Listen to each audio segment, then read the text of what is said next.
To design a server heat sink that meets performance requirements, we need a clear understanding of the server processor structure. This allows us to create accurate physical models in thermal simulations, ensuring that the heat sink is optimized for the specific processor's thermal characteristics. So in this video, we are going to talk about processor structure. In simple terms, a server processor mainly consists of the following components: integrated heat spreader, indium solder layer, die substrate, bumps, and the printed circuit board.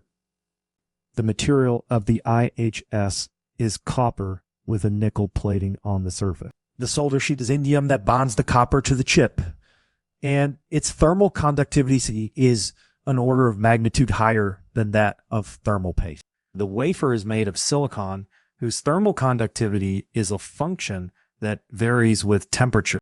Let's take a look at the disassembly of Intel's third generation Xe-son processors and analyze the materials, which are fundamentally consistent with those of last slide. Based on the previous analysis of the processor structure and materials, we have established a physical model of the server processor in simulation software, assigning thermal conductivities and dimensions to each layer of material.